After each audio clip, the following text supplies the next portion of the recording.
jour où les perdu du bataille là, donc yo mettez Koni à terre 21 décembre, pas même qu'à défendre Koni et nous pas même capable de remplacer représentant nous dans ce PTA Jean Nouteville là. Alors que 21 décembre. Allô? Oui, on vous écoute. Vous posez une question, je ne m'attendez bien. Oui, moi je dis où 21 décembre pas capable et pas capable de retirer représentant non et finalement pas même capable de protéger Koni. Bon, et peut-être que je salue Darius, je salue GPPC, je salue tout le monde qui a attendu et émission en matin. Son émission à grande écoute, et me dire ça. La première chose, c'est que l'accord du 21 décembre n'est pas représenté dans le gouvernement Gariconi. C'est la première chose. 21 décembre, pas gagnant obligation pour le défendre Gariconi. 21 décembre, pas gagnant intérêt dans le gouvernement Gariconi. 21 décembre, pas gagnant intérêt politique dans Gariconi. Cependant, ce que nous disons est clair. La transition qui est en cours, réglementée par des textes fondateurs. Il y a le consensus du 11 mars de la Jamaïque, il y a l'accord du 3 avril, il y a les autres textes fondateurs de la transition, c'est-à-dire le décret du 12 avril 2024, le décret du 27 mai 2024. Pas aucun texte qui mettait transition en campé, qui baille conseil présidentiel la droit pour révoquer Premier ministre. Quel que soit Premier ministre. Ce que ça veut dire, c'est un coup de force que nous-mêmes nous interprétons que CPT a fait. Cela veut dire deux choses. Cela veut dire que quand nous contestons le processus qui a conduit au choix d'Alix Didier Fils-Aimé comme Premier ministre, c'est une affaire de principe. Nous défendons un principe. Nous défendons un principe parce que, justement, dans les textes fondateurs de la transition, CPT n'a pas de droit révoquer Premier ministre, il n'a pas de droit remplacer un Premier ministre, et ceci sans aucune concertation. C'est la première chose. La deuxième chose, et c'est très important, c'est que l'œil choisi Alix Didier Fils-Aimé, Jean a choisi là. Premièrement, son choix qui fait en dehors des textes fondateurs de la transition. Scoop. Deuxièmement, le fait sans aucune concertation. Nous disons que c'est un véritable coup de force politique. D'accord? Premièrement, le CPT n'avait pas le droit de renvoyer le Premier ministre. Deuxièmement, le CPT n'avait pas le droit de remplacer le Premier ministre. De plus, sans concertation, à ce moment-là, pour nous, c'est un véritable coup de force politique. C'est un véritable coup de force politique inacceptable. Et tout le monde connaît le choix de M. Fils-Aimé et son choix de loyauté. Je ne vais pas le dire plus dans l'émission matin, hein? C'est une dette qui a été payée. Dans le landerneau politique, tout se sait. Quand je dis landerneau politique, dans la petite société politique, le petit milieu politique, tout se sait. C'est une dette qui a été payée. Je ne vais pas le dire plus sur ça matin, hein? Mais tout le monde le sait, c'est une dette qui a été payée. Alors, le plus important, c'est que sur le plan politique, bon choix qui fait, bon processus qui mène, qui sortit dans la révocation Gariconi, qui arrivait dans la nomination Alix Didier Fils-Aimé comme Premier ministre, ce processus a été conduit en violation des textes fondateurs de la transition. Ce processus a été conduit sans aucune concertation avec les parties prenantes, les secteurs signataires de l'accord du 3 avril qui détiennent la légitimité du processus. Cela est inacceptable. Voilà pourquoi nous disons que cela met en péril la crédibilité de la transition, la neutralité de la transition, et personnellement, j'ai gagné des discussions avec des mondes au niveau de la CARICOM, habitué à parler avec eux, moi dit il faut qu'ils reviennent à la charge avec bien sûr le support de la communauté internationale, pour que nous puissions redresser la situation. Il y a plusieurs bagailles qui peuvent adresser là. Michel, redressement situation, c'est vrai, au capable de international a intervenu pour ça. Mais, que nous avons abordé d'autres questions spécifiques avec, parce que nous sommes en politique. Le 21 décembre doit gagner tout au moins une flexibilité malgré le constat que nous faisons, une flexibilité. Comme le choix de Didier est déjà fait et Didier est déjà installé comme Premier ministre, est-ce que Premier ministre installé, Premier ministre Didier Fils-Aimé n'est pas capable de rentrer en consultation avec 21 décembre et offrir 21 décembre non seulement au poste ministériel, mais direction générale dans le cadre d'un compromis très large, puisque ou pas de gain, ou pas de représenter dans le gouvernement qu'on y a. La première chose, alors mon professeur Oni Durand de regretter mémoire, je t'ai toujours dit qu'il faut commencer par le commencement. Pour nous, la première chose, c'est de retourner sur la table, analyser la situation et voir ce qui a été fait, ce qui a été mal fait et tenter de redresser la situation. Redresser la situation, je l'ai dit qui ça pour nous. Depuis le départ, nous avons position depuis le scandale BNCA-PT. L'accord du 21 décembre est clair.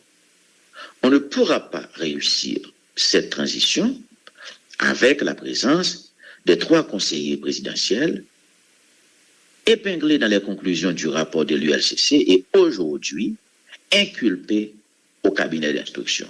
C'est le point de vue de l'accord. Nous-mêmes, dans le 21 décembre, nous n'avons pas accepté aucune entente, aucun compromis qui n'a participé dans un nouveau gouvernement. Depuis, on n'a pas réglé le problème inculpé.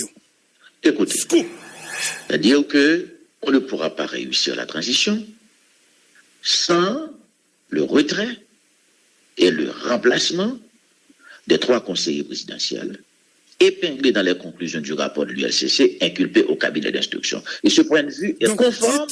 Vous dites, M. André Michel, écoutez, je termine. Ce point de vue est conforme. Ce point de vue est conforme à l'article 2 du décret du 12 avril 2024. C'est la première. Vous avez dit qui ça? Le nous tourne sous table de négociation.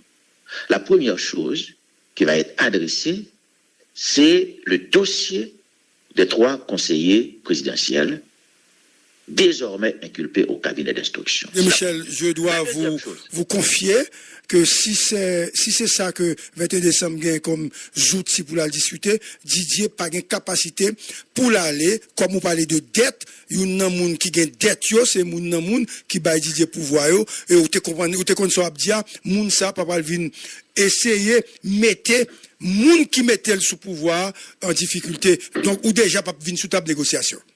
Attendez. Ça, c'est la première chose. La première chose, écoutez. Entendez. Bon. La première chose, le dossier des 3 conseillers inculpés au cabinet d'instruction, il faut que cela soit, faut nous évacuer ça le plus vite possible. La deuxième chose, c'est les conditions de la nomination de M. Alix Didier Fils-Aimé.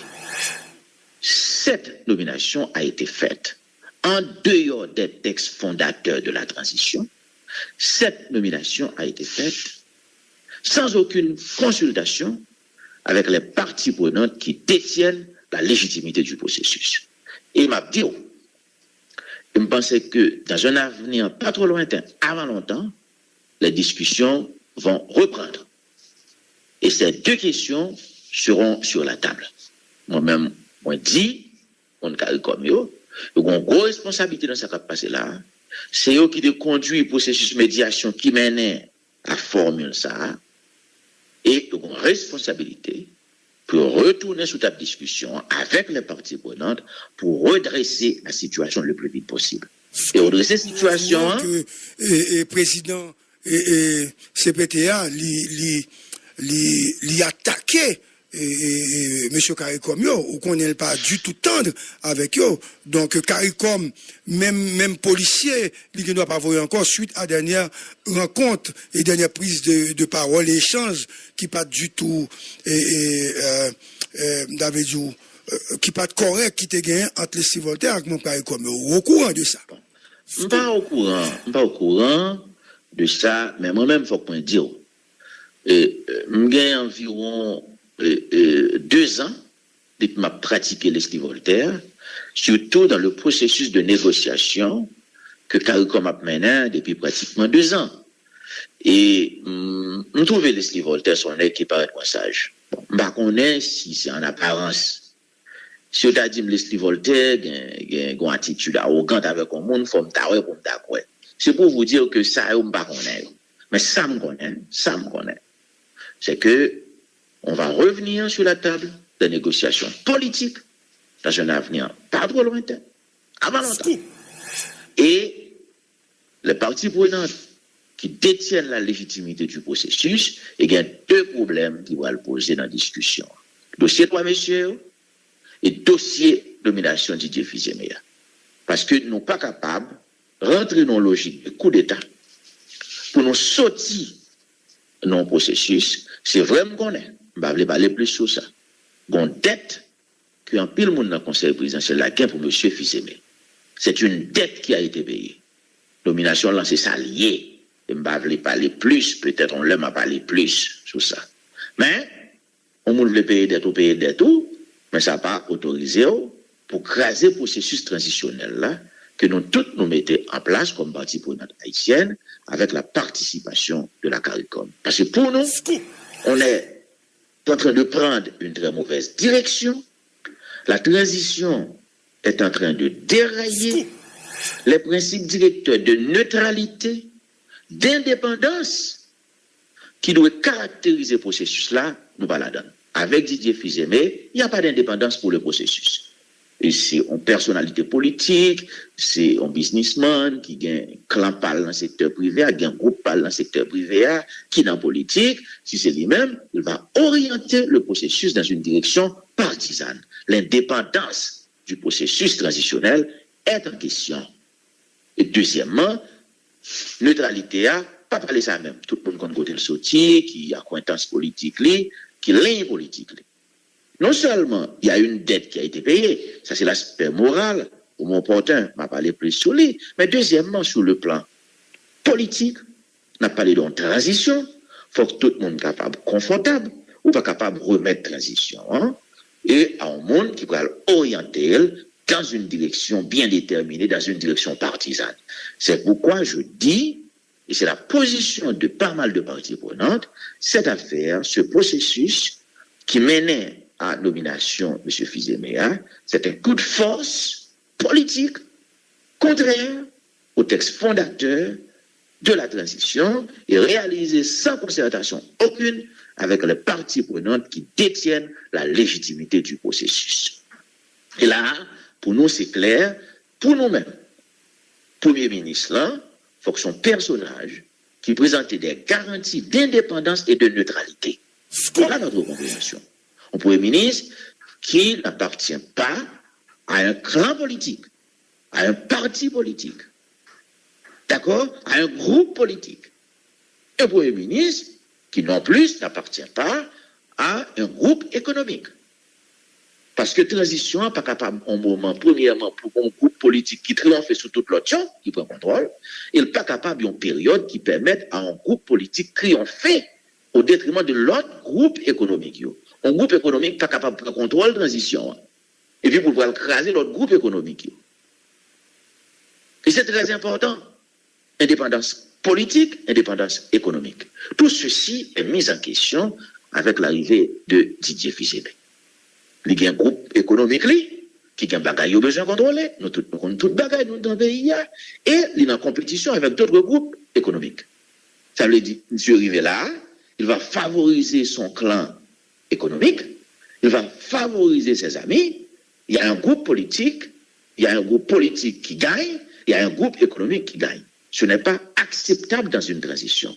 Et l'esprit, et je vais vous dire une chose, je maîtrise très bien ce processus de transition, ce processus de négociation, on compte tout ça là-dedans.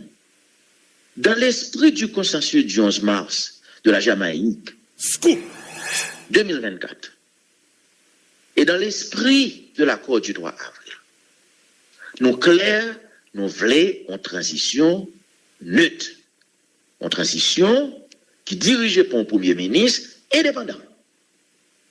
Un Premier ministre indépendant qui est au-dessus des partis, au-dessus des groupes économiques, au-dessus des clans économiques. M. Fils-Aimé n'est pas au-dessus des groupes politiques. Il est lui-même un homme politique. Il a lui-même sa chapelle politique. Il a lui-même ses associés politiques. M. Fils-Aimé n'est pas au-dessus des clans économiques. Il est lui-même un homme d'affaires. Il a lui-même son clan économique, son clan financier. Bref, je vous dis à là, et tout l'autre monde qui va dans le clan économique, et Didier Fils-Aimé, qui va dans le business avec lui, je vais le craser. Michel, pas forcément ça. Pas forcément ça. Et le Premier ministre a tout capable de hauteur, et puis il prend distance, et puis il fonctionnait sur une plateforme démocratique, côté tout le monde, bien pour payer ou à payer, ça ne veut pas dire pour autant qu'il est capable de prioriser secteur par là sur l'autre secteur. Mais de toute façon, écoutez, mais de toute façon, a priori, si Outaouais, si on monde SDP qui vient Premier ministre, on va tout dire, je pourrais favoriser SDP. C'est pas ça? Oui, ok, je comprends. Si Outaouais, c'est un monde qui a appartenu à un clan économique bien précis qui vient Premier ministre, à première vue, on va toujours dire que mon sal, il pourrait favoriser un clan économique. On va toujours être capable de tout, entendre comment c'est agi. Attendez. Écoutez, vous êtes capable. Je ne vais pas dire ça, non? Mais moi, dire, à première vue, c'est ça. Et je vais vous dire autre chose. Et c'est normal. Pour tout le monde, il y a une inquiétude là. Et moi, le dire. Et c'est ça que fait. Et c'est une inquiétude, là. Je manifeste une inquiétude. Je ne porte pas une accusation contre qui que ce soit. Et c'est ça que fait. Là, nous avons réglementé le processus là. Nous avons dit que le Premier ministre là, faut son personnage indépendant, qui est capable de planer au-dessus des clans politiques, au-dessus des clans économiques. C'est normal. On a une inquiétude ça comme acteur politique. Parce que moi, ouais, que y a un coup de force qui fait, et il y a un secteur politique qui bénéficie de ce coup de force. Je vois qu'il y a un secteur économique qui bénéficie de ce coup de force. Et c'est normal que nous gagnions des inquiétudes. Et non seulement nous gagnons des inquiétudes, mais nous connaissons tout que ce n'est pas conforme à l'esprit du consensus du 11 mars, ce n'est pas non plus conforme à la lettre des textes fondateurs de la transition. Voilà pourquoi. Ariel, tu prends pouvoir, quand le monde qui te dit c'est secteur politique pour là que tu prends pouvoir. Est-ce que tu fonctionné? Est-ce que tu as un doute sur le mode de fonctionnement? Est-ce que tu as tout ou un secteur privé que tu es soutenu? Et est-ce que ou tu pensé ça pas déranger l'autre partie? Scoop. Belle question. La première chose, c'est que Ariel arrivé, Ariel pas dans clan politique, moi. Ariel pas dans groupe politique, moi. Nous avons négocié un accord politique avec Ariel Henry. Mais la vérité, c'est que Ariel Henry s'était fait preuve de dépassement de soi. On est capable de reprocher Ariel tout ça, et elle t'a fait preuve de dépassement. Il n'a pas laissé aucun clan politique prendre contrôle de l'espace pouvoir au côté. Il n'a pas quitté aucun clan économique prendre contrôle du pouvoir. Et c'est une raison qui va le faire que il y a des groupes économiques, même si je ne vais pas citer des noms, ce n'est pas nécessaire, qui pourraient faire une grosse alliance avec Gangyo pour créer chaos dans le pays en fin 2022 et pour créer conditions février-mars 2024 qui font une grosse alliance avec Gangyo pour craser Port-au-Prince, pour créer conditions pour quitter le pouvoir. Ariel Henry avait refusé de s'engager dans une politique de clan. Et je garde tout le monde dans le secteur privé. C'est ça qu'il fait, oui. Il fait tout le monde vient devant. Il y en a qui ont besoin d'avantage dans le droit, avantage de tous côtés. Monsieur, garde tout le monde J'ai dit, monsieur, on nous fait un bagaille qui est capable de mettre tout le monde à l'aise. Il y a des gens qui étaient autour d'Ariel, qui étaient manipulés les commissaires gouvernement, ok, qui étaient gain contrôle douane tout, et qui étaient gain contrôle APN, etc. Ça veut dire qu'il y a des gens qui ont fait preuve, qui ont manipulé Konatel, et même si c'est pas tout, même André Michel, et il y a des gens qui ont fait un pile bagaille, oui, parce que il y a des gens qui ont tellement fait des bagailles, si c'est pas bon juge d'instruction, il y a des gens qui nous connectent dans la prison, oui, parce que qui passe le commissaire gouvernement l'ordre, oui. Deux bagages. La première chose, c'est que moi-même, ça me connaît. Et ça, tout le monde, ouais. Ariel Henry au pouvoir, monsieur organisé. Ariel, mais de certaines personnalités proches. Ariel Henry au pouvoir, il fait tout le monde paye taxes, tout le monde paye la douane. Et si ça fait l'État te ramasser tout comme ça. C'est la première chose. Ça ne pas se bouquer. Deuxièmement, dans tout pouvoir politique capable d'excès zèle. Non. Ouais. Non. Écoutez, dans tout pouvoir politique, dans toute entreprise politique, dans toute entreprise quelconque capable de gagner cette zèle. Moi-même dans la radio, ce qu'on peut faire, on doit gagner cette zèle. Ok? C'est-à-dire que ça capable de faire des gens qui font excès, etc. Mais c'est clair, Ariel Henry avait fait l'effort de gérer le pays dans la sérénité. Il a fait l'effort. Ça, il faut le reconnaître. Alors, nous-mêmes. Qui est-ce qui dit que Alex Didier Fils n'avait pas fait un effort pour gérer le dans cette même sérénité, puisque c'est hier seulement installé? Écoutez, je n'ai pas de problème avec M. Fils-Aimé, même si je ne pas connais Didier Fils-Aimé assez, mais je connais son père. J'ai été, pour l'histoire et pour la vérité, j'étais encore au lycée. J'avais beaucoup de sympathie pour son père. Tu vois, son militant, son équipe des convictions, mais Alix m'a fréquenté. Mais papa, des grands piles et sympathie. Alix où? Papa, c'est des boulons. Et boulons, nous tout te connaissons. Mais boulons? Oui, c'est boulons. Homme de gauche. Oui, Alix, excusez-moi, oui. Gauche, attention, hein? Mais pas n'importe nègre. Et puis, pour qui ça, proverbe ça, pas qu'à valable pour lui, tel père, tel fils? Écoutez, mon cher, on va transmettre valeur. Valeur, ça, on va transmettre. Papa, écoutez, vraiment, on va transmettre. Alors, on va connaître Didier assez, on va connaître vraiment, on va le protéger de valeur sur lui. Mais ça me dit, je dis deux choses. La première chose, c'est que le processus qui a conduit à sa nomination, c'est un coup de force politique. Et ce coup de force politique a été réalisé sans concertation aucune avec les secteurs qui détiennent la légitimité du processus, et ça a été fait en dehors des textes fondateurs de la transition. La deuxième chose, moi j'ai des inquiétudes en ce qui concerne les garanties relatives à la neutralité de la transition, à l'indépendance de la transition, parce que M. Fils-Aimé n'est pas un homme indépendant, tout le monde le sait, c'est un homme politique, il a son clan politique, et il a aussi son clan économique. Maintenant, qu'est-ce que je dis pour finir? Je sais que, à cette phase, il faut toujours continuer dans la dynamique de dialogue, les parties prenantes, avec la médiation